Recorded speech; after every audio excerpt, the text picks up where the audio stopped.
दोस्तों big boss 18 के घर में बहुत सारे कंटेस्टेंट ऐसे हैं जिन्होंने अभी तक अपना असली चेहरा नहीं दिखाया है। कई लोग केवल फेक बने हुए हैं और अपनी असली पर्सनैलिटी दिखाने से बच रहे हैं।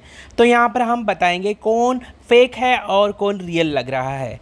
सबसे पहले आता है फेक में हेमा जी का नाम लेंगे। हेमा शर्मा ने शुरुआत में जेल में थी जब तो उन्होंने काफ़ी अच्छा प्रदर्शन किया था, खुद की रियल पर्सनालिटी दिखाई थी, लेकिन उसके बाद बाहर आकर कहीं खो गई। शायद वो अपनी इमेज कॉन्शियस की वजह से रह गई। उसके बाद आता है शहजादा धामी। शहजादा भी आया था तो उन्होंने एकदम से उनके अंदर जोश था, लेकिन कहीं ना कहीं वो अपनी इमेज को लेकर ऐसे कॉन्शियस रहे क्योंकि पहले भी उनका कुछ गड़बड़ हो चुका था। मतलब उनको 2 सीरियल से निकाल दिया गया था, तो अभी वो फूक फूक कर रख रहे थे क्योंकि यहाँ बनाई गई इमेज ही आपको बाहर काम दिलाती है। इसके बाद आता है सारा आरिफिन खान का नंबर। वो भी कहीं ना कहीं खोई सी लग रही है। वो क्या करना चाहती है क्या नहीं करना चाहती है, प्लॉट भी उनका खोया हुआ है क्योंकि उनके सर पर इतना बड़ा माइंड कोच का बोझ लेकर आए हैं कि अगर कहीं हम कुछ करें तो लोग हमें क्या बोलेंगे, क्या हो जाएगा। यही सोच सोच कर अपनी रियल पर्सनैलिटी दिखा नहीं पा रहे हैं। श्रुतिका ने जैसे अपने क्यूट, इनोसेंट और डम का जो मुखौटा लगाया हुआ है, लेकिन समय समय पर उसका पता चल जाता है कि वो बहुत ज़्यादा इंटेलिजेंट है, बहुत ज़्यादा शातिर है। केवल वो दिखावा करती है कि उसे समझ में नहीं आ रहा है कि ओवर इनोसेंट है, लेकिन वो ऐसी बिल्कुल नहीं है। बिग बॉस के सभी कंटेस्टेंट को बेच के खा जाएगी, इतनी चालाक है। उसके बाद आती है शिल्पा शिरोडकर मैम की। अरे मैम आप आए ही क्यों हो, आपको इतना इमेज कॉन्शियस हो, आपको ये लगता है कि मैं सीनियर हूँ, मुझे कुछ इस तरह से नहीं बोलना चाहिए, मैं बहुत अच्छी हूँ, मैं बहुत अच्छी हूँ, लेकिन कहीं ना कहीं ये डरती है कहीं मेरे रियल अग्रेशन बाहर ना आ जाए। ये अग्रेशन बाहर आता है तो किसी न किसी के ऊपर डाल देती, इसकी वजह से मेरा ऐसा हुआ। तो मैम आना ही नहीं चाहिए था ना। उसके बाद हम बात करते हैं नायरा बनर्जी भी इन इमेज कॉन्शियस बहुत हो चुकी है और वो प्रिटेंड करती है कि ये प्रोमो जाएगा, फिर ये इधर लगेगा, इधर से मेरा लुक अच्छा आएगा। मतलब हर चीज़ को एक बड़े सोच समझ के करे तो इंसान कभी भी अपना रियल फेस नहीं दिखा पाएगा, ये है ही फेक। इसके बाद आते हैं अरफीन खान, माइंड कोच। ये बहुत ही बड़ी दुख की बात है, बेचारे यहाँ पर आए हैं, अपना थोड़ा सा भी रियल फेस दिखाने की कोशिश करते हैं तो कहीं ना कहीं नेगेटिव हो जाते हैं। वो इतना डिप्लोमेटिक होने की कोशिश करते हैं, खुद की बातों में खुद फंस जाते हैं। मुझे तो डर है कि वो बाहर जाके उनका जो रोजी रोटी आजीविका है माइंड कोच की, उनको कोई काम भी देगा कि नहीं।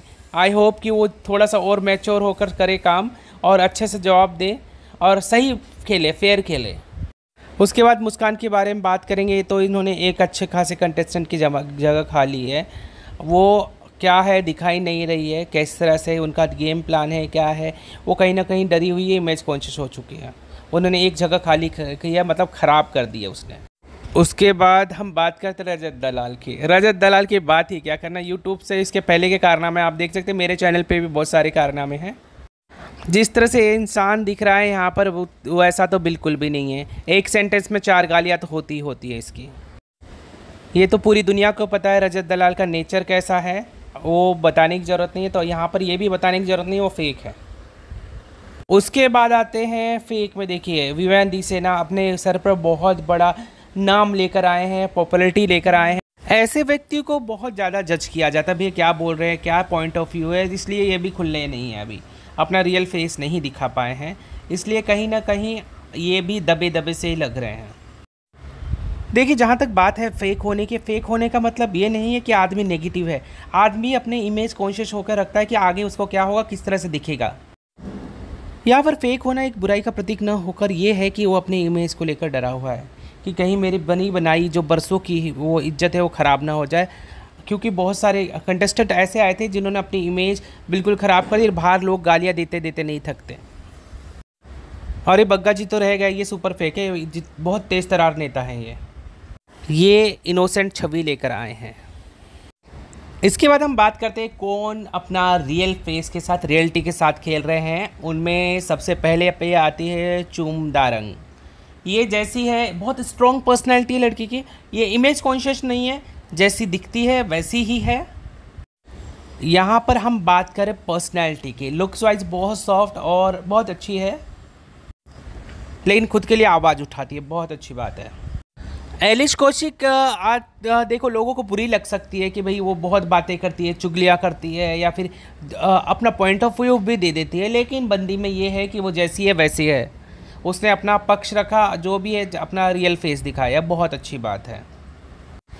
ईशा सिंह को लोग बाल्टी भर भर कर बुराइयां दे रहे हैं, उनके ऊपर उड़ेल रहे हैं, लेकिन भाई अगर आपको रियलिटी चाहिए, हर इंसान के अंदर अच्छे और बुरे होते हैं, तो हो सकता है आपको जो बुरा नेचर लग रहा हो वो सामने वाले के लिए अच्छा हो।